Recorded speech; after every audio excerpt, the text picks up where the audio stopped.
Hey everyone, this is the Critical G, and in this video I'm going to simply read the article What Every Man Needs to Know About Capitalism and Economics by Aaron Clarey that was published in returnofkings.com. It does a great job of summarizing what every man needs to know about capitalism and economics, as the title says, and I really want to put it out there and give it as much coverage as possible. I might go off on a little aside here and there to put in my tuppence worth, but I think the article says pretty much everything that needs to be said. So, without further ado, what every man needs to know about capitalism and economics, link. An article was written recently that, as an economist who has dedicated practically all of his professional life to economics, finance, truth, and reality, I cannot let go unanswered. I found the article to be misleading and sadly was believed by many who consumed it. Of further concern, however, was the comment section that displayed a woefully inadequate understanding of economics among an unacceptably high percentage of Return of Kings readership. And so to address the original article, as well as give Return of Kings readers a basic, overarching, harsh truth lesson in economics, I present this response. However, understand this is not a slight on the author of the article, for he was well intended, or those of you who agreed with it, also no doubt well intended, but a much needed explanation, if not outright warning, for those of you who remain ignorant of the laws and realities of economics. For if you don't get these basics down about economics, capitalism, and humanity, you will sorely misunderstand how the real world works and suffer the consequences. First, understand that capitalism is not an option. It's not an opinion. It's not a belief. It's not a theory. It's a law. You have no choice but to abide by it, just as you have no choice to abide by gravity. You may not like that statement, you may not agree with it, but none of that changes the fact that the economic phenomenon known as capitalism or free markets has naturally formed within humanity throughout its entire history. To understand this human nature aspect of capitalism, consider gold. Doesn't matter if you look to the ancient Aztecs, the far-removed Indus River Valley, Sub-Saharan Africa, or prehistoric Europe, gold ended up becoming the default currency in nearly all ancient civilizations. The reason is that gold had the characteristics and traits that made it valuable to all humans and human nature. And like gold, so too did markets and the free exchange of goods, services, and labor become a naturally forming universal phenomenon of both ancient civilizations and our tight-knit global community today. Ergo, capitalism is not some kind of fanciful political theory concocted by a delusional pontificating trust fund baby elitist, that would be Karl Marx. It's merely the economic manifestation of human nature. If this does not convince you about capitalism being an undeniable law of human nature, then consider proving it in reverse: communism. The whole concept of communism is that there are no free markets, there is no free trade. Prices are fixed, as is production and nearly all business and investment decisions. Naturally, the bureaucrats in charge of making production decisions fail miserably at predicting what an entire people want.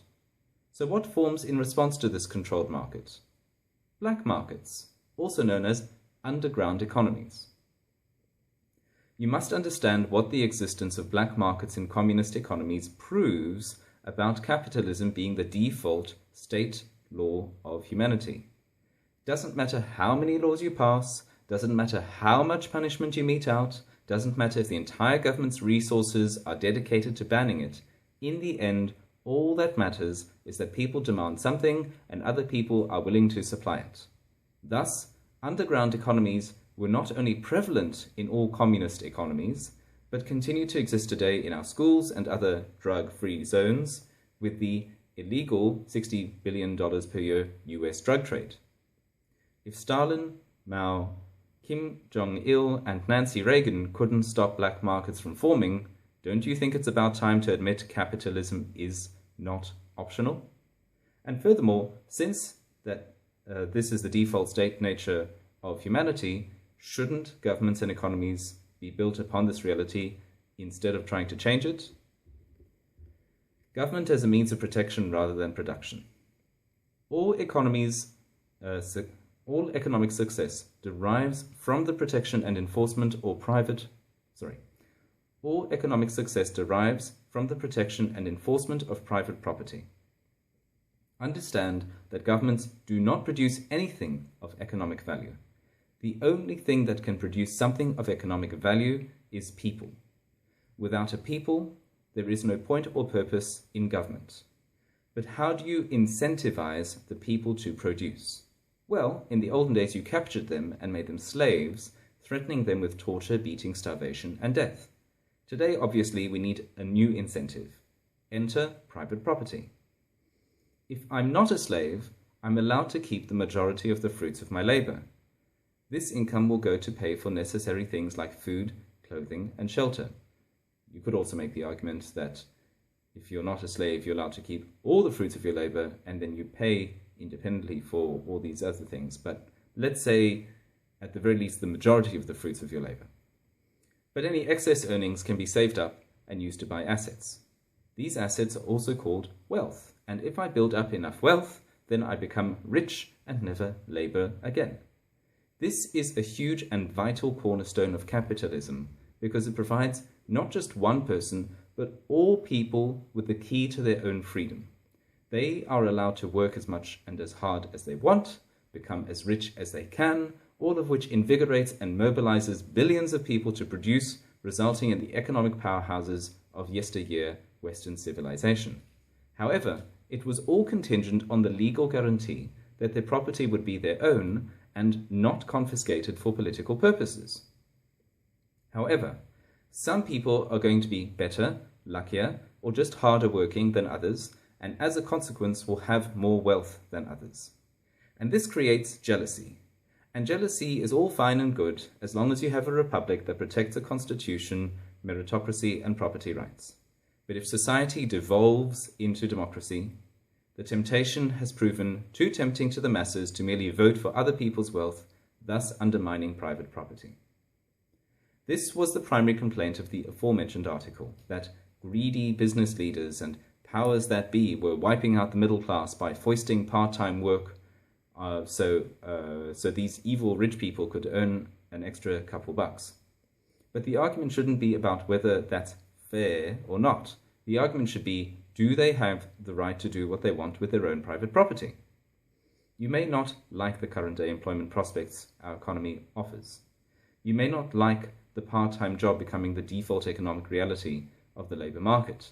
But the adult, male, time to put your big boy pants on truth is that it isn't your fucking money. It isn't your fucking business. If you don't like what employers are paying, then quit being a whiny, simpering bitch and start your own damn company. Because the slippery slope that ensues when you start to make a claim on property that is not yours is you get something much worse than part-time jobs or low pay. You get capital flight, which results in no jobs. Capitalism has empirically outperformed every other economic system. If you are one for empiricism, just look at history. By nearly all accounts, we can admit communism has failed. The USSR could only provide its people a third of what the US did. And when you compare countries with the same people, but two different economic systems, the comparison could not be more stark. Specifically, the Koreas, North and South, and the Germanys, pre-unification. However, post-Soviet collapse arguments typically fall into the grey area of socialism or mixed economies, with people on the left nearly stampeding over themselves to point out the Scandinavian countries as proof socialism can work. It is here that three minor problems come into play. 1. Norway, the darling favourite of the left, derives a goodly quarter of its economic production from oil and is better analysed as a Mid-East oil emirate than a Scandinavian country. 2. The relative homogeneity of Scandinavia's population means there's less incentive for groups to get theirs by taking advantage of the welfare state, providing a rare cooperation amongst humans, but give it time. 3. Population-wise, compared to the rest of socialist Europe, they are not very relevant. Whatever may be working in Finland today isn't working thrice over in Italy, France and Germany, and for the remaining other 500 million Europeans. But if you want numbers, the best I've calculated was the correlation between long-term tax rates as measured by spending as a percentage of GDP and economic growth, and this included the Scandinavian countries, which resulted in a negative 0.28 correlation coefficient. And that data, mind you, is post-1991 and therefore does not include the dismal performance of the former Soviet bloc countries. Regardless, the point is that barring economic eccentricities and statistical outliers, capitalism has outperformed socialism and communism hands down. It really isn't up for debate unless you want to resort to technicalities, exceptions, etc. to protect your political ego or erroneous worldview. The US is not a capitalist economy. If you are an American, you have got to understand that you do not live in a capitalist economy, but rather a mixed or socialist one. Oh, people will laugh. Oh, people will accuse me of sensationalism. But I have no opinion on this matter, just mere fact. We simply do not live in a capitalist economy. As it stands right now, the state, federal and local governments combined spend about 38% of our economy. Of that 38%, 85% of it is spent on social spending, not the military. This is set to increase dramatically as the baby boomers retire and a whole host of other social expenses come into play, which, depending on whose estimates you want to use, means spending will increase to around 45% GDP. Additionally, you throw in things like a progressive income tax, a 40% statutory corporate tax rate, arguments of the effective tax rate duly noted, corporate lobbying, crony capitalists, bailouts, Obamacare, and the level of government regulation and intervention into the private economy, and we are anything but a capitalist economy. The alternative to capitalism is far, far worse. Hate capitalism and free markets and people richer than you all you want. The alternative is far worse, and some of this is striking rather close to home. If you look at the political affiliation of the people launching their assault on men and male culture, you'll quickly realize they aren't feminists as much as they are socialists using their sex organs or gender as a means to play victim and get more money out of you. You may also be somewhat familiar with women voting for the state to replace men in their traditional roles. You are no longer a man, a husband, a father, or head of a household. You are a sperm donor, a trial husband, or an alimony check. And even if you think you'll be clever avoiding these fates by being a bachelor, understand you disproportionately pay taxes to subsidize millions of empowered, independent women's tuition in worthless degrees, while paying even more taxes so they can have make-work government jobs and a surrogate husband in the form of a government check. So before you go running to the state to complain about minimum wage or part-time work, you may want to look at what happens when the state gets more power. But this cultural Marxism and replacement of men is nothing compared to what happens when people start tinkering with the economy, replacing free markets with socialism. At best, you can hope for is what is currently plaguing Europe. Government debts equivalent to 200% GDP, stagnant economic growth, youth unemployment rates of around 40%, bank accounts being confiscated, and political correctness being shoved down your throat. The worst you can expect is the track record of Chairman Mao and Joseph Stalin, 100 million people dead during peacetime because of starvation. Even Nazis during the war couldn't kill that many that fast. Alas, this is the slope you risk going down when you start contemplating granting the state more power to make things fair in your naive, idealistic, rookie economist mind. Finally, because this is not a dictatorship, you have a responsibility to society to educate yourself about economics. In my book, Bachelor Pad Economics, I dedicate an entire chapter to economics. Not because of my passion for it, not because I wanted to give a political speech, but because just as you are in charge of your personal finances, so too are you ultimately in charge of the finances of the country. Not only do you owe it to yourself to get educated about personal financial management, you owe it to yourself and your fellow countrymen to become educated on the finances of your nation. Unfortunately, too many young and old people treat economics and politics as something that is cute and fashionable. something to protest against as an ignorant and uneducated college Occupy Wall Street type moron trying to get his crusaderism kicks in. Or perhaps a tool for gameless beaters to use by espousing the politically approved beliefs in the hopes that it will land them some hairy armpit pussy. Society simply cannot afford this. Economics is nothing more than the future of the entire world, and your children's futures cannot afford to suffer the consequences of your naivety today. So this was an article on returnofkings.com. Link, I really don't have anything to add to it. I think he did a splendid job of covering everything that really needs to be said about this topic. Very keen to hear what you guys have to say, so feel free to comment down below. Hit me up on Google+, check out my blog, thecriticalg.blogspot.com. Link, like this video, make a video response, favorite if you really want to. Thanks for watching. You've been listening to The Critical G.